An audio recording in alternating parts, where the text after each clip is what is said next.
Baitul Ankabut. Kehebatan, kecanggihan itu tidak lebih sekadar sarang laba-laba, rumah laba-laba. Bait, rumah, jamaknya buyut. Rumah-rumah adalah buyut. Macam daif, duyuf, duyufur rahman, ya tak? Duyufur rahman. Lau kanu ya'lamun, kalau mereka itu mengetahui. Jadi perbandingan ini mudah bagi mereka dan kita, sebab kita nampak laba-laba. Koma ni tengok bagaimana usaha laba-laba, tak? Tapi kau ingat laba tu kuat sangat kan? Sarang tak ke mana. Jadi itulah yang kau cari. Lata wal Uzza wal Manata wal Hubal itu sebenarnya serapuh itulah, ya, serapuh itulah. Sebab innallaha ya'lamu ma yad'una min dunihi min syai'. Allah tahu kekuatan yang ada pada Lata wal Uzza wal Manata. Allah tahulah kekuatan yang ada pada laba-laba dan sarangnya, ya tak? Wa huwal azizul hakim. Allah itulah yang lebih gagah, aziz, yang maha gagah, yang maha perkasa, yang maha bijaksana. Demikian itulah perumpamaan wa tilkal amsal, ya tak? Perumpamaan. Jadi amsal jamak kepada mathal. Wa daraba lana mathalan, wa daraba lana mathalan. Mathalan itu perumpamaan.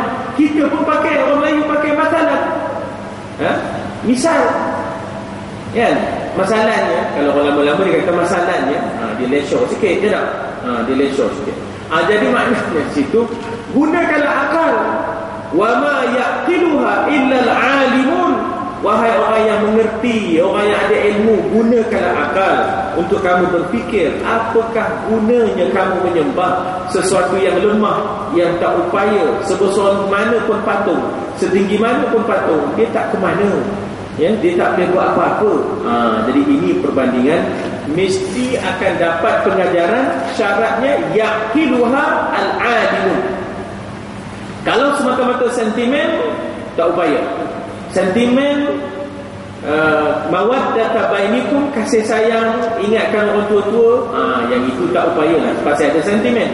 Tapi kalau yaqiluha alimun, guna akal, maknanya orang yang berilmu guna akal, dengan sendirinya dia akan tinggalkan berhala-berhala, ya? Dia tak akan mau bertahan lagi dengan berhala-berhala.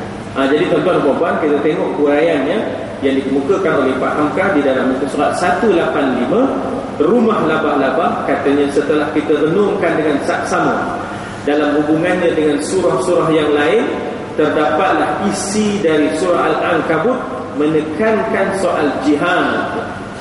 Ahasiban nas an yutraku an yaqulu amanna wa hum la yuftanun walaqad fatanna alladhina min qablikum fala ya'lamanna Allahu alladhina sadaqu wa la ya'lamanna al-kadhibin. Ya tak? Maknanya kita kena mujahadah nak mempertahankan iman, ya, ayat 2, ayat 3, berjuang, bekerja keras, membanting tulang melakukan dakwah kepada jalan Allah. Jadi Islam berkembang bukan dengan ibadah semata-mata. Islam berkembang dengan dakwah. Kalau semata-mata mendirikan masjid, kemudian kita tak buat usaha dakwah, Islam tak akan berkembang. Islam pesat berkembang di Amerika, antara lain kerana usaha-usaha Jama'atul Tabligh mengembangkan Islam melalui dakwah mereka. Antara lain usaha melalui, maknanya kita kata Abdul Malik Al-Shabazz, yang asalnya adalah Malcolm X. Malcolm X ini black Muslim, dan black Muslim ini rupanya dipimpin oleh Elijah Muhammad. Dia tidak berpegang kepada Islam yang sebenar. Dia sembahyang berdiri macam gereja apa juga. Sehinggalah akhirnya bila dia pergi ke Baitul Maqdis, daripada Baitul Maqdis dia pergi ke Mekah, iaitu Malcolm X ini masuk Islam yang sebenarnya di Baitul Maqdis. Kemudian dia pun pergi ke Mekah. Bila dia balik semula ke New York, dia pun mengembangkan dakwah Islamiahnya di universiti-universiti, ya, di lapangan-lapangan di Amerika, dan akhirnya dia ditembak oleh CIA. Tapi akhirnya dakwahnya berkembang, ya, dakwah berkembang. Jadi Islam itu berkembang dengan dakwah pada jalan Allah yang dimulai percontohannya oleh nabi-nabi kita. Jadi maknanya saya bukanlah nak minta tuan-tuan dan puan-puan kita terlibat semuanya dalam pendekatan Jama'atul Tabligh, walaupun itu sebahagian daripada pendekatan. Bahkan kita boleh ambil pelajaran daripada pendekatan itu. ya, kita boleh ikut, tak apa. Walaupun kita tidaklah berpuas hati dengan cara itu saja. Kita kena ada jihad pendidikan, kita kena ada jihad ekonomi, kita kena ada jihad, maknanya dari sudut kita kata sosial kita, kebudayaan kita kena ada banyak jihad kita. Bukan hanya cara itu saja. Jadi maknanya di situ kita kena jihad dari sudut siasat kita, supaya maknanya ketuanan Islam, pemerintahan Islam itu dapat ditegakkan. Jadi mengikut mereka itu dapat membina momentum dakwah, ya, mengikut mereka itu dapat membina, maknanya kita kata kesedaran dakwah. Tapi bukan itu saja, ya, bukan itu saja. Tapi jangan memusuhi mereka, ya, jangan memusuhi mereka.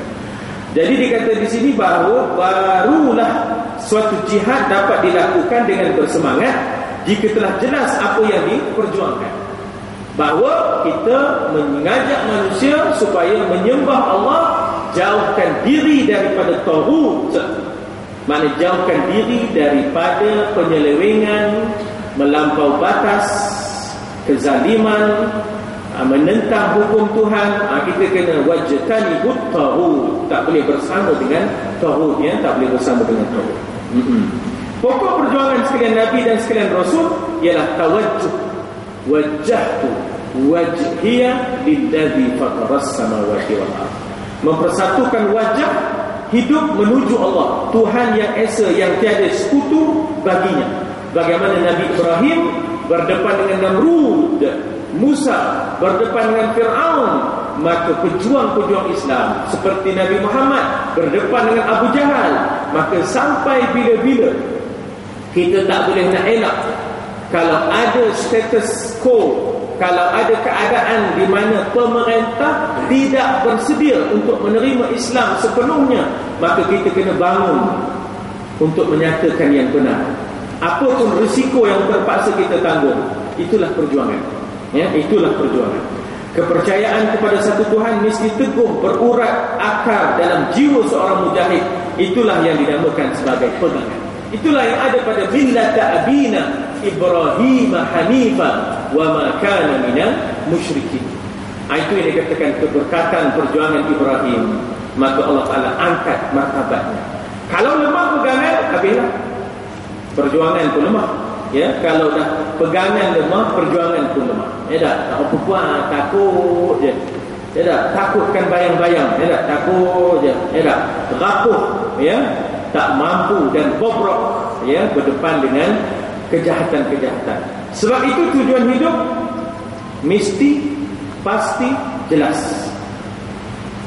Kita itu salati wa nusuki wa mahyaya wa mamati lillah. Ya, jangan kita menyembah manusia, jangan kita menyembah bangsa, jangan kita menyembah negara. Kita menyembah Allah yang menciptakan bangsa, yang mencipta negara, yang mencipta manusia. Ya, jadi dengan sebab itu kita tidak akan memuja yang lain daripada Allah Subhanahu Wa Taala. Keraguan-keraguan tidak ada tempat dalam perjuangan. Berdolak dari ragu-ragu, risau sana, risau sini, yang itu tidak ada tempat dalam perjuangan. Ya, di dalam menegakkan keyakinan tentang keesaan Tuhan dalam dunia ini telah diterangkan daripada awal Ankabut, iman mesti ada tantangan, mesti ada ujian. Kekafiran, kezaliman, maharajalela, kesewenang-wenangan, kefasikan akan berdiri di hadapan menyuruh kita berhenti. Ada yang akan halang kita, ya, akan halang kita. Kefasikan ini datangnya daripada orang Islam sendiri, ya tak? Kesewenang-wenangan ini barangkali datangnya daripada orang Islam sendiri, akan berdiri menyuruh kita berhenti dakwah, berhenti dalam perjuangan. Tuan-tuan dan puan-puan, jangan main, ya tak? Nak pakai kepiah putih pun tak boleh, ya tak? Nak pakai kepiah putih pun tak boleh, ya tak? Jadi sampai ke tahap itu. Tapi yang itu kita boleh bertolak ansur, pasal kepiah itu bukan prinsip, ya, kepiah itu bukan prinsip. Tapi kalau sampai nak sembahyang, sampai nak tutup aurat, yang itu prinsip. Yang itu kita tak boleh nak bertolak ansur. Adapun kepiah itu bukan prinsip, ya tak? Di mana kita akan mencari sandaran, ke mana kita akan bergantung? Apakah kepada manusia yang rapuh, Fir'aun, Namrud yang apa?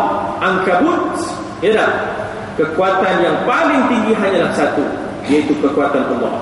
Kekuatan yang lain, hebat macam mana pun bentuknya, gagah bagaimanapun kerajaannya, berdepan dengan kekuatan Allah, semuanya tidak ada erti. Semuanya adalah sarang laba-laba. Itulah yang nak ditegaskan dalam ayat 41. Wallahu a'lam. Kita berhenti dekat muka surat 185 ayat 41, insya-Allah. Mana yang baik itu daripada Allah, silap dan salah mohon dibetulkan oleh tuan-tuan dan puan daripada masjid Islam.